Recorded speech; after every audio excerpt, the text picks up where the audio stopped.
At the party celebrating our son's BMX World Championship, my wife, Isabella, arrived on the arm of her childhood sweetheart. She intended for our son to be claimed by his real family. "Davis, thank you for everything you've done for Ethan's and my child," she said. "We'll be sure to remember your contribution." Her childhood sweetheart, Ethan, added, "Davis, my apologies. Back when you two were doing IVF, I was gravely ill. Isabella was afraid I'd pass away with regrets, so she had the sperm samples swapped with mine. You don't mind, do you?" At his words, the room erupted in murmurs. Everyone waiting to see me made a fool of. But I wasn't surprised in the least. I just smiled faintly and asked, "Did you bring the paternity test?" When I drove my son, Leo, to the hotel, I noticed that in addition to my wife's friends and family, a large number of her childhood sweetheart Ethan Carter's relatives were also present. I had spent over 20 years of my life helping my son reach the world stage. It was one thing for my wife to invite her childhood sweetheart, but to invite his entire extended family was another. The moment she saw our son, Isabella's face lit up, and she turned to Ethan. "Ethan, look, there's our son, the world champion." The other guests looked at my son with admiration, but when their eyes fell on me, their expressions turned to mocking smirks. Watching this unfold, I narrowed my eyes. The day I'd been waiting for had finally arrived. My son, confused and getting angry, whispered to me, "Dad, what's with these people? Why are they looking at us like that?" "I'm going to tell them that I'm here today because of all your hard work." I put a hand on his arm, telling him to be patient. Just then, Ethan, unable to wait any longer, strode over and grabbed my son's arm, his voice trembling with manufactured emotion. "Son," he said, "your mother probably never told you, but I'm your real father." Leo's brow furrowed in disgust as he yanked his arm away. "Are you insane? Who are you calling your son?" Isabella then stepped forward, putting on a show of gentle persuasion. "Leo, honey, I didn't want to distract you from your training, so I never told you. But what Mr. Carter is saying is true. He's your biological father." Before she could finish, Leo cut her off, his face hardening. "Instead of defending my dad, you're siding with this stranger? I'd be no shame, I thought." Smiling to myself, I added, "Isabella, I know perfectly well whether Leo is my son or not. If you're so desperate to give Ethan a child, you should just go have one with him." At that, Isabella flew into a rage. "Davis Miller, you have a low sperm count. You can't have children. Don't you know in your heart whether Leo is your son or not? I had the doctor lie to you about IVF being an option just to make you feel better. After all these years, it's time for the truth to finally come out." As soon as she finished, Ethan's relatives erupted in derisive laughter. "Davis, your wife made it perfectly clear," one of them jeered. "The boy is obviously Ethan's son. Are you just refusing to accept it, trying to save face?" Another one chimed in. "Of course, he can't bear to let go of a world champion son. Just goes to show you, the Carter family has good genes." Leo's gaze swept across the crowd, his eyes turning to ice. "My father raised me for 20 years. What right do any of you have to say a word against him? Security, get these irrelevant people out of here." Hearing him say that, I felt a wave of relief and pride. My years of raising him hadn't been in vain. At that moment, an old man who had been speaking with Isabella and Ethan earlier slammed his hand on a table. "You insolent boy! You can't just act without any respect for your elders, even if you were a world champion. Your mother just made it perfectly clear Davis Miller can't have children. You're a child of the Carter family, and Ethan is your biological father. We came here today to bring you home and have you officially join our family." Leo stared at him coldly. "Join what family? Sir, you should act your age and stop this nonsense." The old man was sputtering with rage, and Isabella rushed to his side to support him. "Grandfather Carter, please don't be angry. A few days ago, I sent in hair samples from Ethan and Leo for a paternity test. The results are due today. I've already sent someone to pick them up. Once that report is here, Leo will understand everything." Hearing this, Leo looked over at me. His gaze was steady, but I could see a question in his eyes. I patted his shoulder reassuringly. "Don't worry. You're Leo Miller, my son. No one can ever question that." At my words, the crowd began to mock me openly. Isabella laid it all out, and this Miller guy is still in denial. Can you imagine how he'll react when the truth finally hits him? Having such an amazing son suddenly ripped away, who knows? If it were me, I think I'd just want to die. Their taunts echoed around me, but I kept my head down and didn't respond. Isabella, assuming I was devastated, adopted a pitying tone. Davis, you've worked so hard all these years, raising my and Ethan's child. It must have been difficult for you. But Leo is our son, Ethan's and mine. That's a fact that cannot be changed. If you can't accept this and you end up hating me, I'm willing to offer you some compensation. However, the assets you've already transferred into Leo's name belong to him now. There's no getting those back. Hearing that last part, I couldn't help but let out a cold laugh. So that was her real endgame. Isabella was right about one thing. I did have a low sperm count.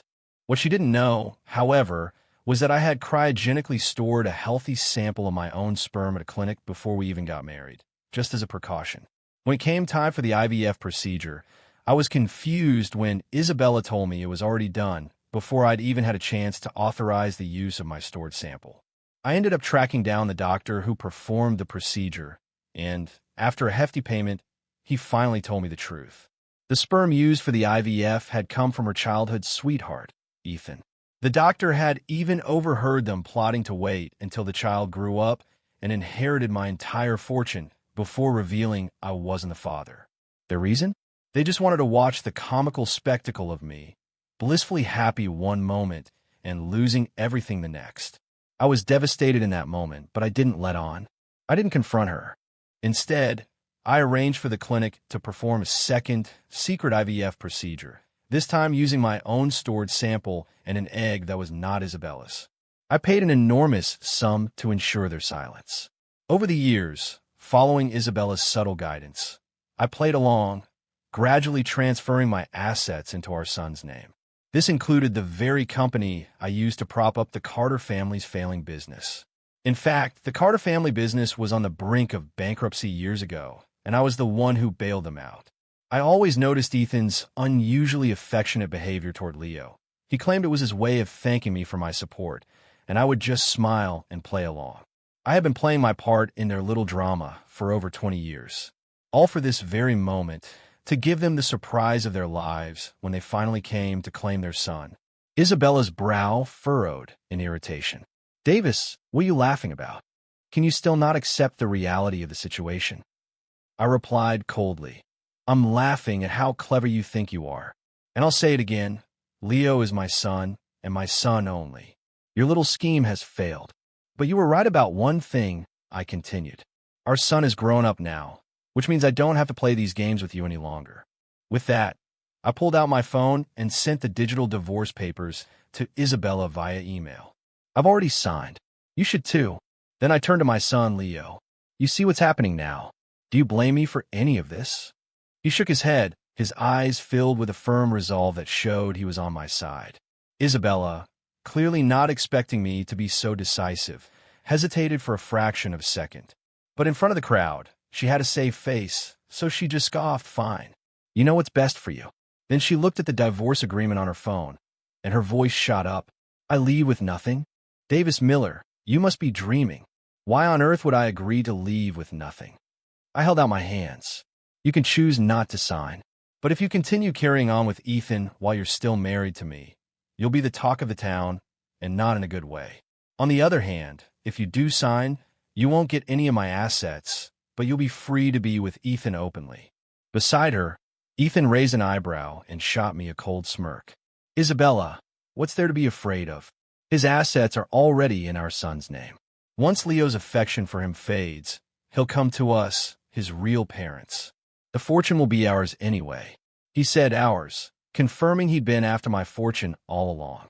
I laughed inwardly, silently thanking him for the assist. The surprise I had in store would be so much sweeter after the divorce was finalized. At his words, Isabella's eyes lit up, and she signed the papers without another moment of hesitation. Just then, the door opened, and the person sent to retrieve the paternity test results finally returned. Before the results were read, Isabella looked at me with absolute certainty. Davis, you're about to find out just how foolish you've been.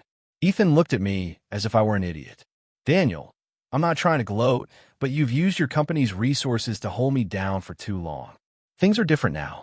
Your company is in my son's name, and my son's company is my company, right? The two of them laughed triumphantly, and the crowd looked on as if they were already witnessing my pathetic downfall. But Isabella quickly sensed something was wrong. She frowned, noticing the courier hesitating. What are you waiting for? Announce the results. Confirm that Leo and Ethan are father and son. The man glanced around nervously, then took a deep breath and, under the expectant gaze of the entire room, finally spoke. The results show no paternal match between Ethan Carter and Leo Miller. What? How is that possible? Isabella shrieked, snatching the report from his hands. Several others crowded around to see for themselves, but the words on the page were undeniable. I could feel Leo, beside me, let out a quiet sigh of relief. Isabella's face, on the other hand, had turned a ghastly shade of pale. Seeing the look on her face, I had to suppress a cold smile. After all their years of secret plotting, she and Ethan could never have imagined that I had uncovered their scheme from the very beginning. I looked at Isabella coolly. Did you really think your plan was foolproof? I saw through your little trick years ago. Why else do you think I would have so willingly agreed to transfer all my assets into Leo's name? You thought I was raising your son for you, but the joke's on you. He was always my biological son. At this, the color drained completely from Isabella's face. She gritted her teeth. So you've been playing the fool all these years? To silently watch Ethan dote on Leo, silently watching us, making us your private joke? I gave a small, satisfied smile. That's right. The rest of the room was stunned into silence by the sheer drama of it all. Ethan's face was a mask of fury. For all these years, he truly believed Leo was his son, and the affection he'd shown had been genuine, in its own twisted way. Suddenly, Isabella's head snapped up. She grabbed Leo's arm. Davis, even if Leo isn't Ethan's son, I've already agreed to leave with nothing. Custody of our son must go to me. Hearing this, Ethan's relatives' eyes lit up with renewed interest. After all, if Isabella got custody, control of my company, now in Leo's name, would effectively fall into their hands. In the end, all they ever cared about was getting their hands on my company. I scoffed internally. What a pack of ungrateful snakes. Years ago, the Carter family business was being run into the ground by their competitors. If I hadn't redirected a significant portion of my own company's business to them, their entire family would be out on the street. It just goes to show, no good deed goes unpunished. Give some people an inch, and they'll take a mile. Looking at their greedy faces now, I just felt sick. Isabella must have mistaken my disgust for fear, because the panic on her face vanished, replaced by a look of confidence. Davis, according to the divorce agreement, you got all the marital assets. It's only fair that I get our son. Otherwise, you'll just look like a monster who threw away his wife to keep his money. Here. You know the truth better than anyone. How dare you stand there and spread lies? Isabella sneered back. Don't you dare accuse me. It was me and Ethan who took care of Leo the most all these years. Then she turned to Leo with a saccharine smile. Honey, all your father has ever cared about is money. You've seen how much your Uncle Ethan adores you. You'll come live with me and him. Davis doesn't deserve to be your father. Even now, she was still helping another man try to get his hands on my fortune. I slapped her hand away from my son and pulled an envelope from my jacket pocket. Isabella, we've heard the results of Ethan's test, but I have another one here. This one is about you. You should hear this too. I've been saving this particular surprise just for you. I slowly pulled the document from the envelope, another paternity test I had prepared long ago for this very occasion, and tossed it down in front of her. Isabella stared at it, picked it up, and her eyes widened in disbelief. Across the room, her family, the Thompsons, who had been gearing up to defend her rights, were shocked into silence. But after a single glance, Isabella ripped the report to shreds, sneering as if she'd uncovered my grand conspiracy. Davis, I know you're desperate to keep your company, but forging a document like this to trick everyone? That's low. I carried Leo for 10 months. If he's not my son, whose is he? That makes no sense. Unless, did you plan from the start to have me act as a surrogate for you and some secret mistress? Her ability to twist the narrative was impressive. In one sentence, she had painted me as the cheating, villainous husband. Suddenly, it wasn't just the Carters. Her own family, the Thompsons, who had been quiet until now, started shouting accusations at me. You bastard, Davis. You think you're so high and mighty with your precious company. Isabella was by your side, building it. She took care of you and Leo. She suffered for you. And you say this and try to trick her with a fake test. That'd be no shame. It's true what they say. Money just corrupts men. You're not fooling anyone with that fake report. You're not leaving here today unless you leave Leo with his mother. The Thompson family is not to be trifled with. Isabella leaving you is an escape from misery. You really think you're some big shot. The Carters joined in, calling me a scumbag and accusing me of threatening them by potentially cutting off their business contracts. I grew up an orphan, raised in the foster care system, so at this party, I had no family of my own to back me up. Every challenge I've ever faced, I've faced alone. How could they possibly claim that Isabella helped me build my company? She was a decent mother to Leo, I'll give her that. But while she was caring for him, she was also shamelessly spending my money on Ethan and her own family. She thought she was being clever, but I knew about all of it. I looked at the two families and let out a cold, harsh laugh. You pack of parasites. If it weren't for me, you'd all be broke. And now you have a nerve to stand here and accuse me? You're shameless. Believe the report or don't, I don't care. I'll say it one more time. Leo has nothing to do with any of you. Isabella's pregnancy was all for Ethan's benefit. I simply beat her at her own game. You can try to stop me from leaving, but if you do, you'd better be prepared to pay back every single dollar I've spent on you over the years. I clapped my hands, and my assistant, who had been waiting outside, entered with several security guards. He produced a detailed list I'd had him prepare, a full accounting of all the money Isabella had funneled to her family and evidence of her using her position as my wife to divert my company's resources to the Carters. As my assistant read out the details, the faces of both the Thompson and Carter families grew darker and darker. But Ethan wouldn't give up. Isabella wasn't divorced from you then, so none of that is illegal. You can't use that to fool anyone. I shot him a derisive look. Do you have any idea how finances work? She spent that money without my consent, which makes it theft. As I was leaving, I turned back to the crowd. Oh, and by the way, everything my assistant just listed, I expect to be repaid in full. Otherwise, you'll be hearing from my lawyers. With that, I walked out without a backward glance. Once we were in the car, I looked at my son, a pang of guilt hitting me. Leo, this was supposed to be your celebration. I'm sorry it turned into this. You must be angry with me. He just shook his head. Dad, you did the right thing. Those two families were taking advantage of you. It would have been worse if you hadn't fought back. It's just hard to believe that the woman I've called Mom my whole life isn't actually my mother. Seeing how well he was handling it, I felt a deep sense of pride and relief. I looked at him. Do you want to meet her? You've actually met her many times. It's just that because of Isabella and Ethan, you never knew who she really was. Leo's eyes widened. Who is she? I just smiled. You'll see when we get there. When we arrived at my office building, the HR manager, Sarah Jenkins, was already waiting by the entrance. When she saw us get out of the car, she hurried over with a smile, though she seemed hesitant to speak.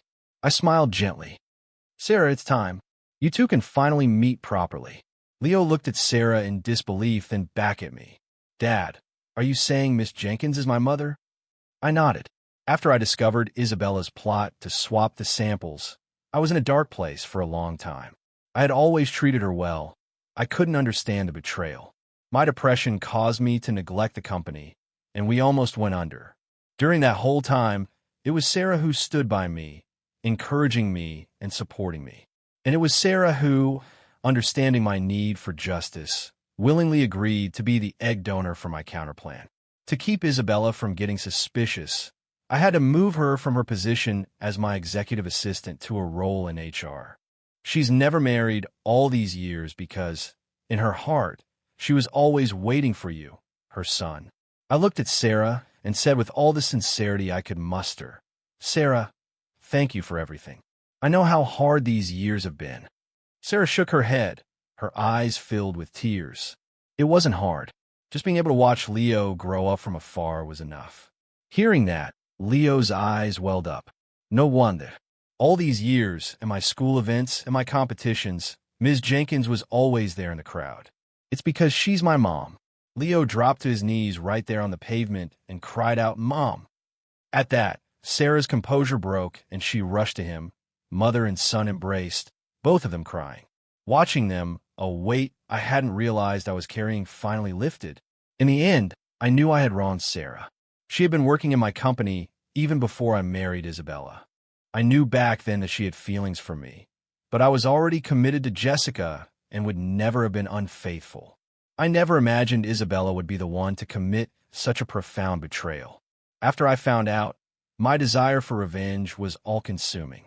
I was discussing finding a suitable, anonymous egg donor with the doctor when Sarah, who was at the clinic picking up a prescription for her mother, overheard us. She immediately offered to be the donor herself. And even though she did it willingly, I still made her wait more than 20 years for this day. She waited without complaint, working quietly in the background, just hoping for the day she could finally acknowledge her son. Now at last they were.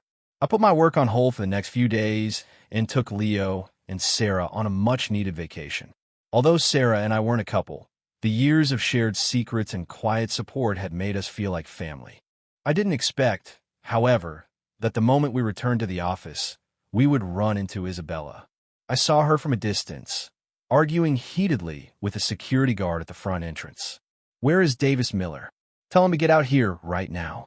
How dare he trick me with a fake paternity test and then make my son call some other woman his mother? Tell him to come out here and explain himself."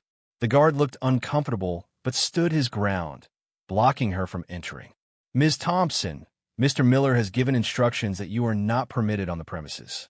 Please don't make this difficult for me." Isabella was livid. "You dare stop me?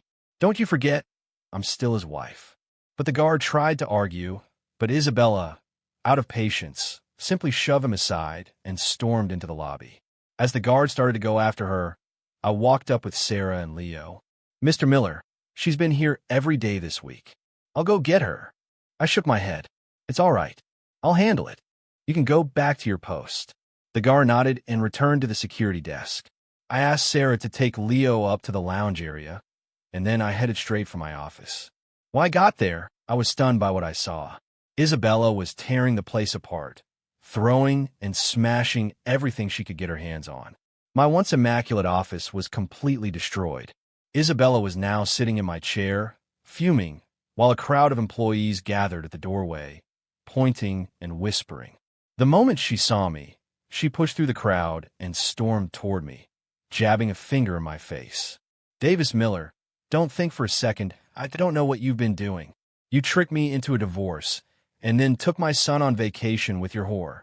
You're a piece of trash." At her words, all eyes in the hallway turned to me.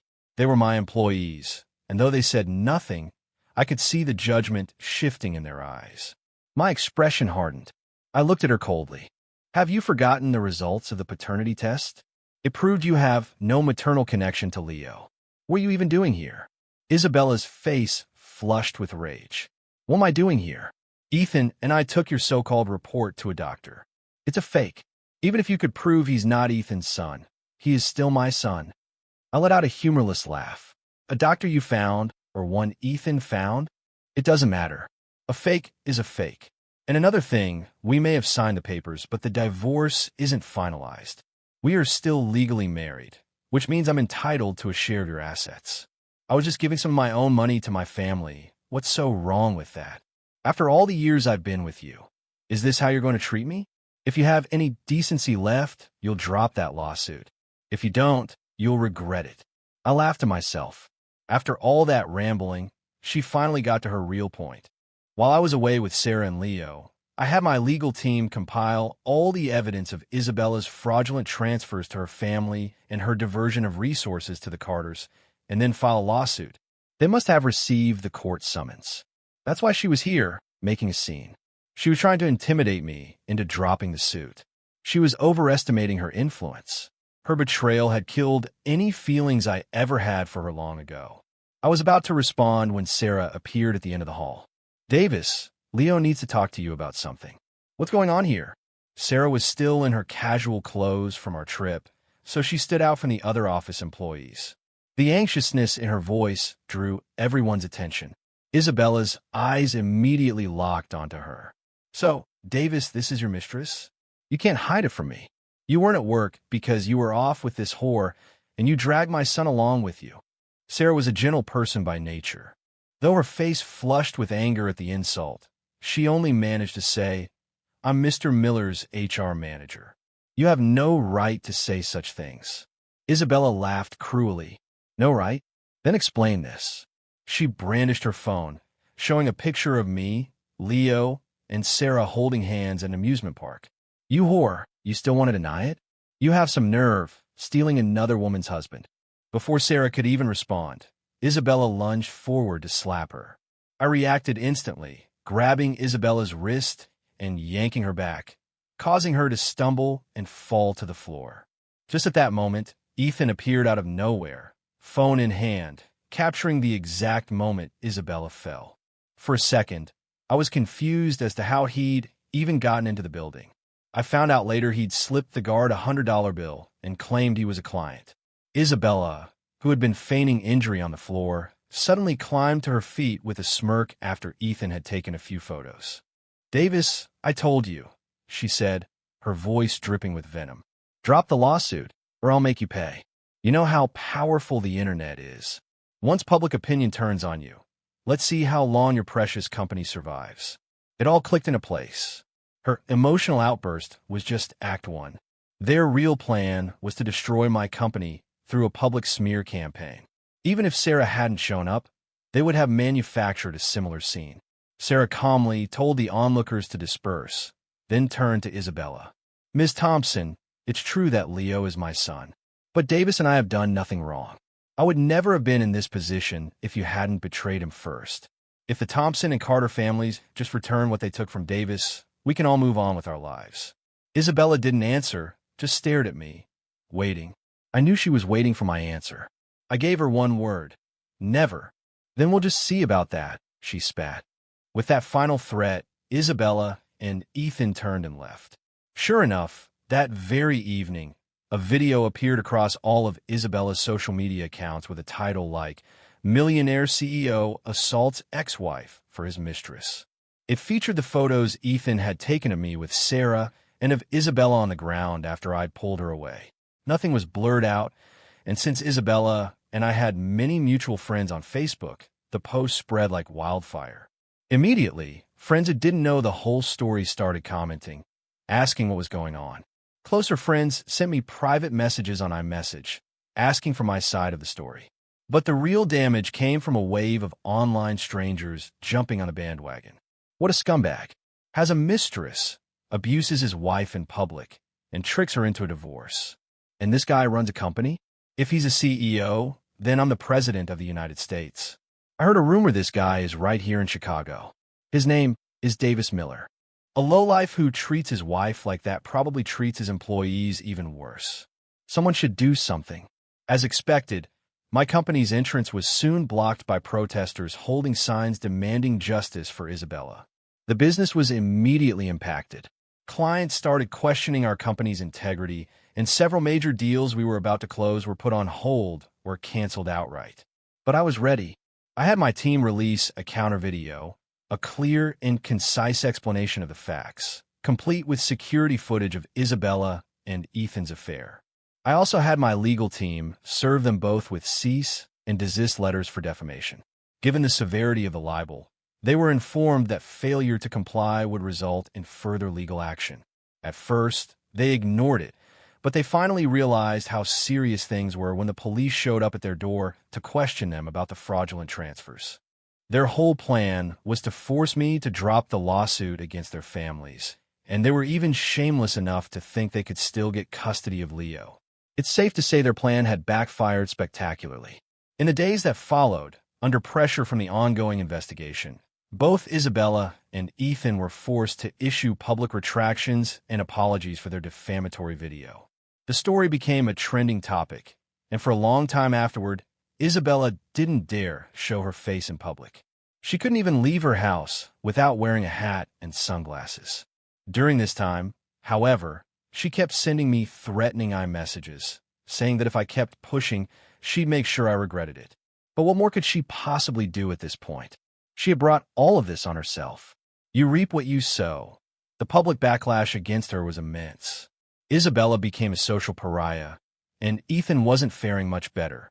I noticed, however, that since that day at the party, he seemed to be distancing himself from Isabella. Eventually, even as Isabella continued to harass me with messages, begging me to drop the lawsuit, Ethan was nowhere to be seen.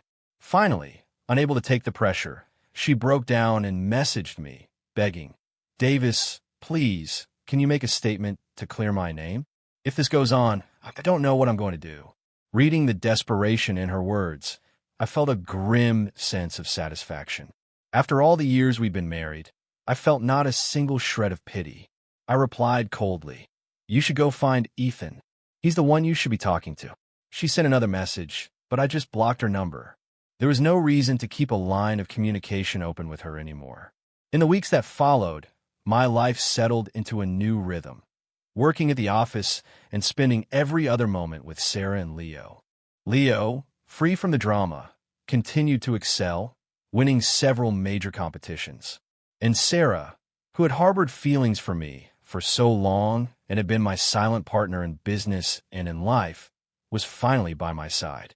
After one of Leo's championship wins, with the crowd cheering, I finally confessed my own feelings for her, a confession that was decades overdue. Sarah cried. Leo cheered. An entire stadium applauded. I thought our life would continue on this happy trajectory. But then I saw a missing persons report online, and shortly after, I ran into Isabella's mother.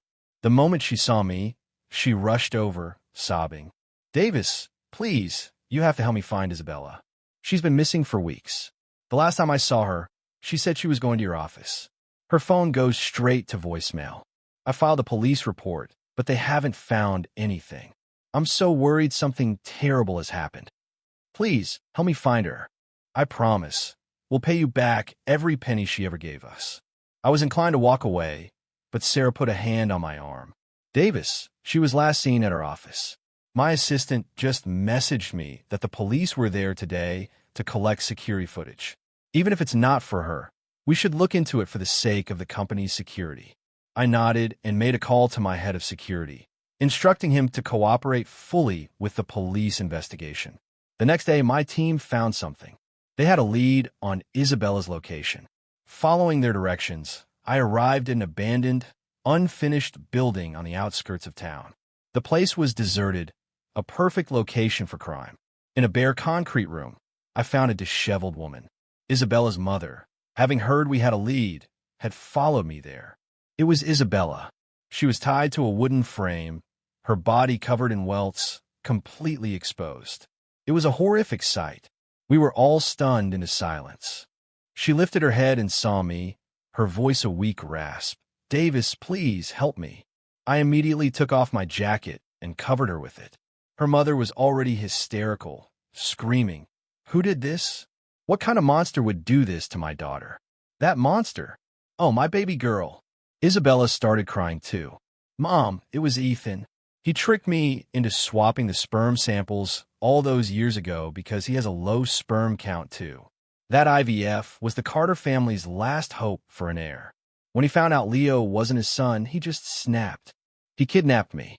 He said I ruined his family's future, that I failed to control you, and that it was all my fault. He and his friends, they came here every day to torture me. He's a monster." I looked away, unable to watch anymore. As I turned to leave, my phone rang. It was the police. They had arrested Ethan. They needed me to bring Isabella to the station to give her statement.